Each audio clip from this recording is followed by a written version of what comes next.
Hello everybody, welcome back to another Apocalypse Rising 2 video. Today we will be going over what is probably the most important update in Apocalypse Rising 2 history.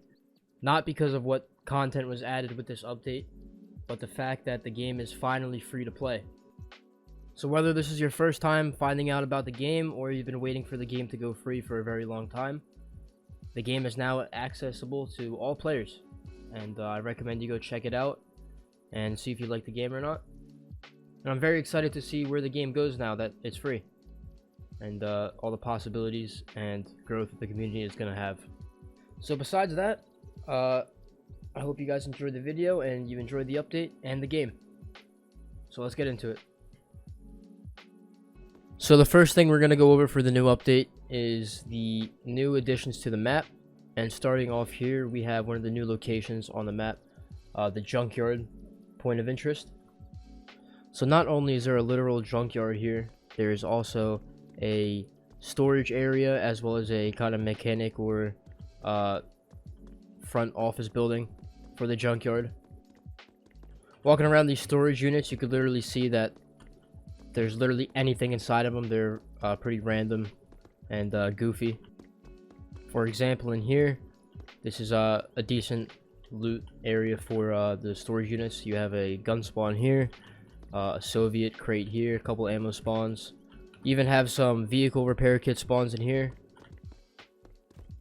Over here, there's a little car junkyard area with a bunch of broken and I don't know.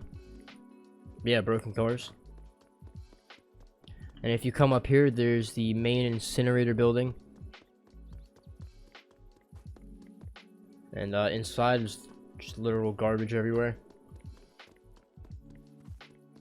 And then if you head down here, there's the actual main area of the junkyard with a couple zombies around and just literally random loot. And inside this little mound over here, you could actually go inside and there's a little hidden school bus and some other loot that you could find. So overall, the junkyard, pretty good new location, and if you're gonna come here, definitely take your time with looting it because there's some good stuff you could definitely miss over. So some other minor updates with the map. A couple buildings got updated throughout the entire place. One of them, for example, is the Ashland gun store. It has a bit of an exterior and an interior upgrade. Some new furniture on the inside. I think the loot's generally the same, but the actual aesthetic of the building got an upgrade. Over here, down by the shipwreck, we have a new and improved area, almost like a truck stop with a couple new buildings. The first one over here is a little gas station with a mini food mart inside. Nothing too crazy there. And then over here, the diner got completely replaced and improved with a new and upgraded diner. Again, nothing too crazy inside, but definitely looks a whole lot better than the previous one that was here. The radio tower on the map has been moved to a new area. Still kind of in the same general spot, but it's been moved closer to the actual area of Ashland and I guess near the pool. Now it's got some military tents around it. But other than that, the building's right here and the tower's there, and everything's pretty much generally the same. Throughout the map, there have been these little small islands with a couple trees and small little things on them. For example, right in the middle of the map, there are these set of islands right here. A couple ones up here by Albatross, one between here. You know, they're just scattered around the map. There's nothing too crazy on them. Over on this island, there's just a little homeless camp, which is set up. So if you need some basic stuff like food and drinks, or maybe like a basic gun, if you want to stop here after you spawned in, it's not a bad idea. So moving on from permanent map changes, there's actually been an expansion of random events. Previously in the game, the only random events were the helicopter crashes, which were added about an update or two ago. They would spawn around the map with some good loot and zombies that drop good loot. So like the helicopter crashes, these random events can spawn pretty much anywhere throughout the map. So for example, out here in front of Ashland right now, I found a military convoy that has spawned. And if I wipe out the zombies real quick. Alright, wiped out the zombies. So as you can see, one of the zombies at this military convoy dropped an M16. And if you search in the back of these trucks, if I could get in, most of these containers are going to have loot if you're one of the first people to find them. And there's, for example, there's a military duffel bag, another M16. So this is only one of about 30 new random events that have been added to the game. I highly recommend you play for yourself and explore to discover all of them. There's definitely some unique ones out there and funny ones as well. Some of these random events have the chance to spawn rare and special firearms, which we will get into more later. But overall, these random events really help the world by making it feel more alive. So moving on, we have some new additions when it comes to weaponry and attachments. So the first regular new weapon we have is the Maverick 88 Tactical, which is basically just an upgraded version of the Maverick. Now when we compare it to the basic civilian Maverick, you can see that the base damage and the max damage is actually a lot lower. It has a lower aim speed, and another big difference with the regular Maverick is that you could put a underbarrel on it. Next we have the Model 788 Carbine, which is basically like the existing Model 788, but this one takes NATO ammo and it has upgraded stats. When we compare it to the regular Model 788 hunting rifle, this one actually is a lot more compact. It takes up 2 less inventory slots, and the stats are also a lot better. It has higher damage, higher max damage, a greater damage range, better aim speed, and better accuracy. Next up, we have the M14 DMR. This has been added into the green military crates to spawn alongside the M16A2 and the M249. And it's basically like the M14, but it's locked to semi-automatic, and it has different stats from the M14 battle rifle. This one hits for a max damage of 39. The fire rate is a lot lower, obviously, as it's semi-automatic, and besides that, there's subtle differences in all the other stats. Next up is the AC-556 assault rifle. This is a new gun based on the Mini 14, but it takes 30 round mags and it fires in full automatic. This new update has added the addition of special weapons, which are usually weapons that are pretty much already existing in the game, but they have specific modifications to them that make them very unique, or in other words, special. There are a total of 15 special firearms that have been added to the game, 2 special attachments, and 2 special melee weapons. In my inventory here, I have 5 of the new special weapons. I'm just going to go through them and show you a couple of them. First off, we're going to have to start with the Patriot. Metal Gear Solid reference, and I think greater than that to this community is an obvious reference to Apocalypse Rising 1, which featured the Patriot assault rifle. The Patriot is basically a shortened version of the XM, and it has the ability to take a unique magazine called the Patriot Drum, which is a 100 round drum magazine that fits only in the Patriot. The gun takes no attachments, and it's got a jacked up fire rate and a lot of recoil. I'm assuming this is probably going to be the majority of the players' favorite, but I will give them credit because it is just an amazing weapon and a good reference to the original Apocalypse Rising game. Next up, we have the Spetsnaz AKS 74U Carbine. It's basically the normal AKS in terms of functionality, but this one has like a red furnish to it, and it has an increased rate of fire, and it also spawns with these rare 30 round plum magazines to match the weapon. And I'm just going to dump the mag to show that it does have an increased fire rate. Next, the stunted AK-47 rifle, And what's very special about this one is it's an AK-47 with the stock removed, and you could put it in the secondary slot. Now this one doesn't take a grip, it only takes a sight and a barrel attachment. It has slightly reduced stats compared to the other AK, probably a lot worse recoil and a worse damage range, I'm assuming, but it literally is a secondary weapon. And I think this is going to be my personal favorite, because you literally just carry a AK-47 in your secondary, put a drum mag on it, and just run people down with it. But that is if and only if you could find the AK-47 stunted and the drum mag. Next we have the broadside Lupara shotgun, and if we read here, it says this sawed-off American shotgun has been modified to fire both barrels at once, and max damage is 60. So if you take that, times it by 2, 120. So this small secondary shotgun has the potential to one-shot someone as long as you hit all of your required pellets. We go ahead and shoot it. You can see both barrels at the same time. And next up we have the Obrez Mosin, which is literally the Mosin PU sniper rifle, but it has no scope on it, and it's fit to be in your secondary slot.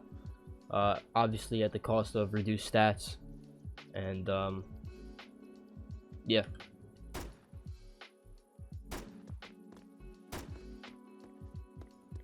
So moving on to the new special attachments, the first one we have is the Admiral's Green Laser Sight, and it is a significant increase to hipfire accuracy and a significant increase to aim speed. If we go ahead and put it on the AKS, you could see that the laser literally comes out green. And then next is a new suppressor called the Spetsnaz suppressor, which gives a small decrease to recoil and a moderate decrease to aim speed. And like the other suppressors, it removes bullet tracers and does not attract zombies when you shoot. There is a new car added to the game, the muscle car.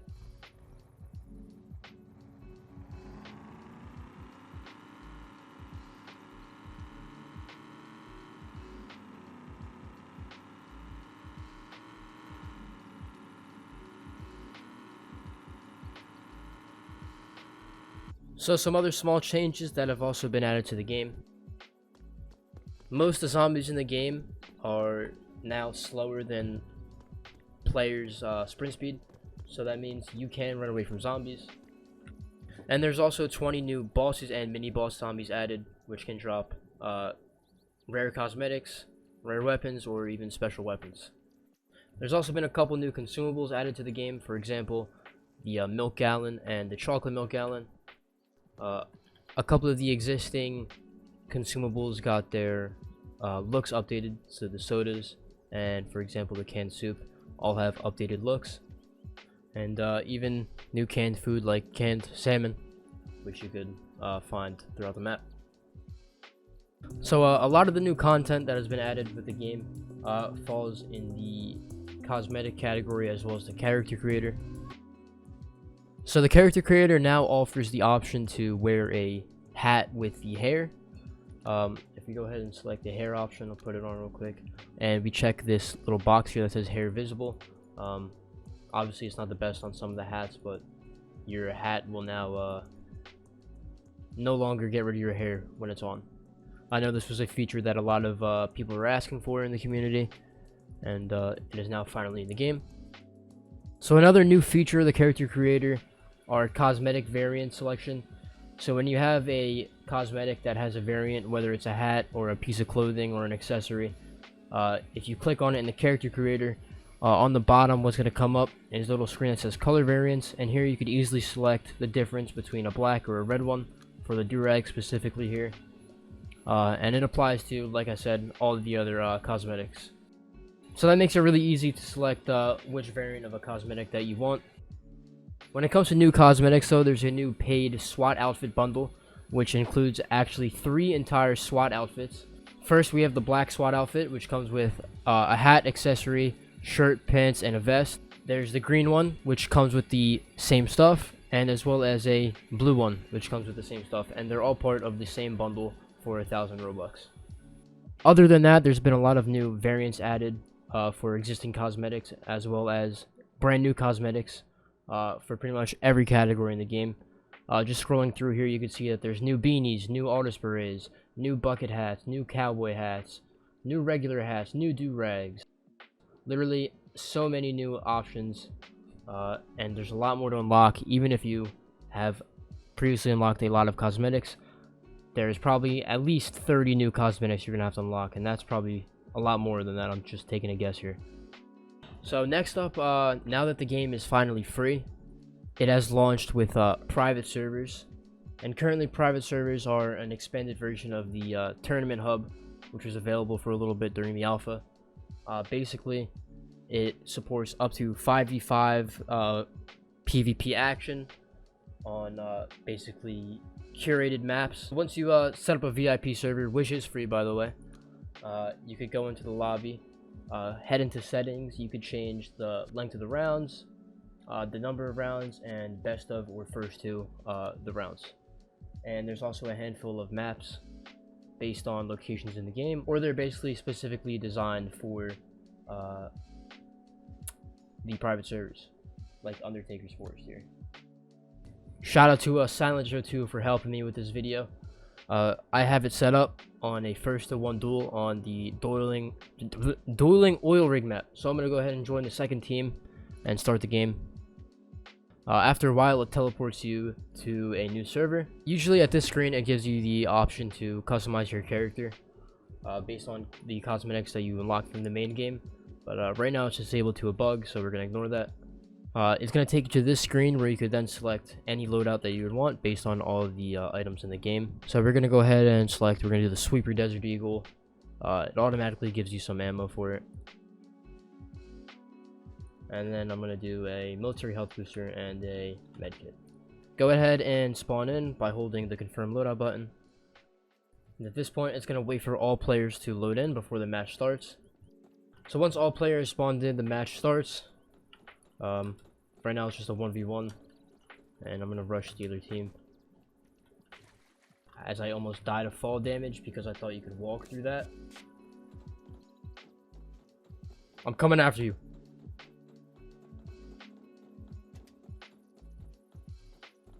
Bro, I know he's around here somewhere.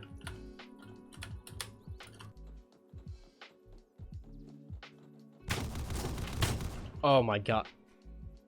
When the match is over, you get to this green screen, and if you're doing multiple rounds, then you'll restart the whole process over again. In the future, the dev team plans on expanding VIP servers to include more features for the 5v5 PvP mode, and eventually an open roam private server compared to how Apocalypse Rising 1 was. But for now, this is VIP servers and they're free, so you can definitely still have some fun in this version of the game. Also, if you join the Dual Point Interactive Discord, you could share your VIP server links in the VIP server channel and find games to play with other people. But other than that, I think that's really it for this update. Like I said, probably the most important update in Apocalypse Rising 2 history, as the game is now free. So if you enjoyed the video, please leave a like and subscribe for more Apocalypse Rising 2 content. Probably going to do some stuff with the VIP servers. And also join my Discord. The link's going to be down in the description. So I hope you guys enjoyed the update. And for new players coming to the game, I hope you enjoyed the game. And take a look at my other videos for some tips or guides regarding the game. I know they're a little bit outdated, but some of them still apply. Thanks for watching. Peace out.